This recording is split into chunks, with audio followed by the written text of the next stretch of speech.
Bueno, Cristina Cobo es una militante anarcosindicalista de la CNT española. Ella se desempeña en la sección de educación y quería aclarar que la CNT es una confederación hermana de la FORA, es decir, de la Federación Obrera Regional Argentina, dado que comparten la misma internacional, y por eso durante esta entrevista la compañera se menciona a esta federación hermana que es la FORA. Aclarado eso, cabe decir que ella va a desarrollar durante la entrevista algunos conceptos que viene trabajando en su sindicato, que es sobre la coeducación y cómo llevar prácticas libertarias en la escuela estatal pública. También nos va a contar y de cómo se organizan como trabajadores para resistir los embates del rol patronal del Estado y de la función ideológica de la que el Estado intenta impregnar la escuela. Así que nos va a contar más o menos cómo su militancia, esperando ampliar cada vez más la organización de los trabajadores de la educación, y esperamos que también esta entrevista sea de utilidad para los docentes de esta región. En la parte inferior del video vamos a dejar los enlaces al blog de la compañera para los interesados en profundizar más en los conceptos que desarrolla. Y bueno, sin más, pasemos a la entrevista.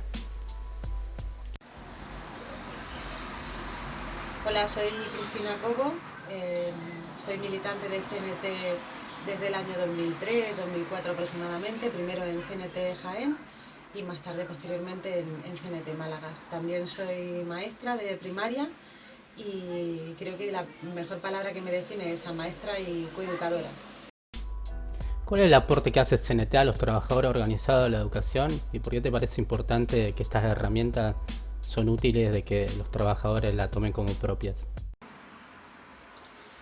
Bueno, realmente lo que aporta la CNT en un conflicto laboral en educación es, para mí, es sobre todo perspectiva. Tampoco he militado nunca en un sindicato que tenga una sección de enseñanza suficientemente fuerte para considerar que realmente estábamos haciendo presión sobre algo, ¿no?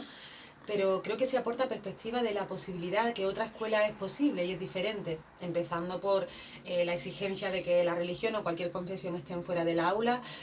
terminando por la posibilidad, el hacer visible que hay muchas formas de enseñanza posibles dentro de la escuela pública. Ahora mismo se lleva mucho lo de trabajar por proyectos y todas estas cosas que realmente no son más que política educativa libertaria llevadas al aula.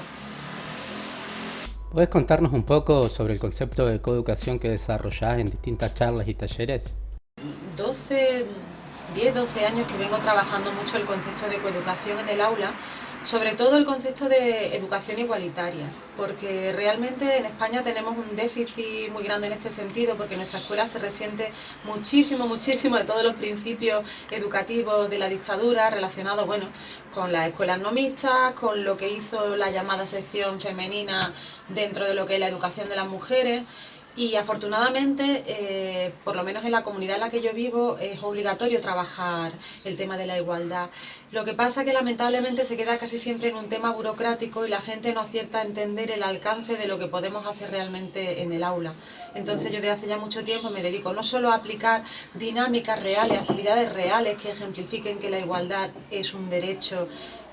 del alumnado dentro del aula, sino también a compartir mi experiencia coeducativa con quien quiera llamarme, con profesorado, con gente de sindicatos, de colectivos, para que vean que se pueden hacer muchas dinámicas muy sencillas, que no tienen por qué depender de una efeméride en concreto,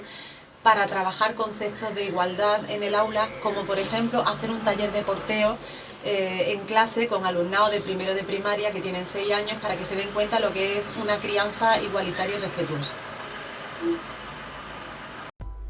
¿Crees que es posible ya este concepto de coeducación y toda la herramienta con la que contamos los docentes sobre dinámica de grupo y toda la pedagogía que tenemos, aportarlas en la asamblea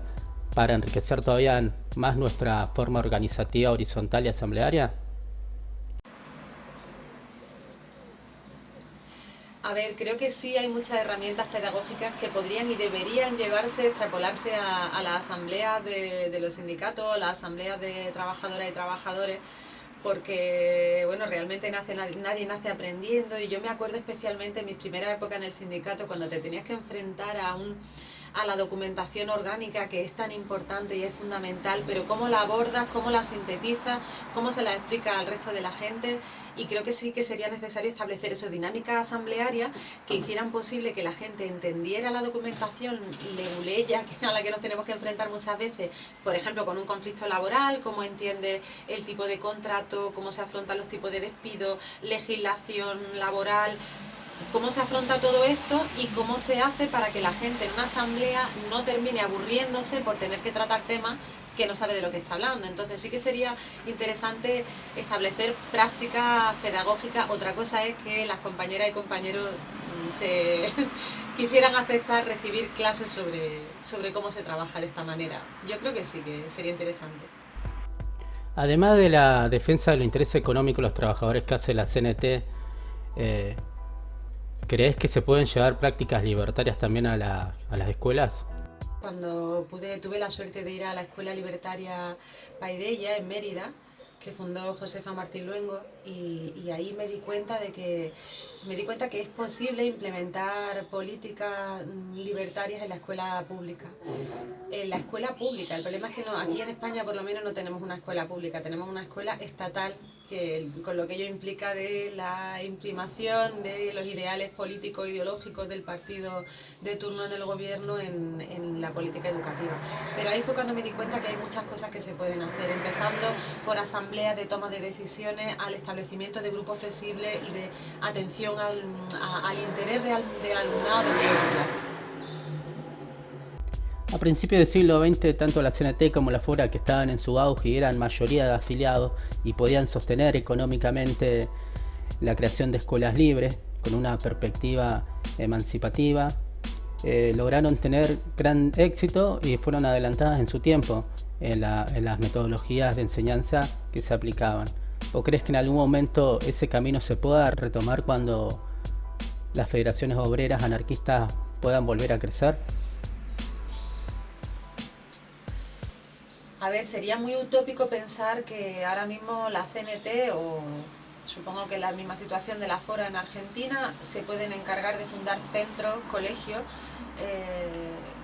que se puedan mantener con el dinero que se obtiene del sindicato, puesto que la militancia y la afiliación es significativamente mucho más baja que, por ejemplo, la que había aquí antes de la dictadura, ¿no? Que sí que permitía la creación de escuelas. El problema es que yo creo que los sindicatos sí que deberían ahora mismo hacerse responsables de crear unos ateneos libertarios culturales que permitieran de manera voluntaria por parte de militantes del sindicato impartir talleres, cursos, formación, club de lectura, que dieran con un enfoque anarquista, anarcosindicalista para todo el mundo y que atendieran las necesidades primero de un barrio, de una zona más cercana y luego de extenderlo y hacerlo un poco más amplio. ¿Que sería lo ideal que los sindicatos se encargaran de establecer centros de enseñanza? Sí, pero la realidad es que eso no puede ser así, por lo tanto acabaríamos creando muchos centros que dependerían económicamente de una autogestión que vendría de las contribuciones de las familias y por lo tanto al final terminarían convirtiéndose en centros privados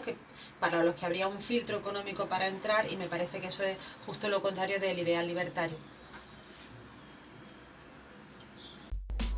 Bueno, desde el canal Solidaridad Obrera te damos muchas gracias por tu tiempo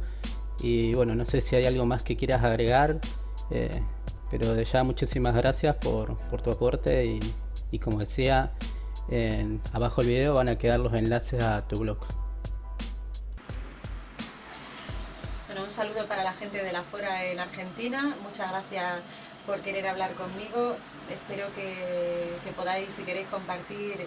cualquiera de los dos blogs en los que normalmente publico dinámicas sobre igualdad en el aula, que os gusten y que las podáis implementar en vuestras clases, y no solo en vuestras clases, sino en asociaciones de vecinas y vecinos, en asociaciones familiares, dentro de la escuela, y que os resulten provechosas. Muchas gracias, salud.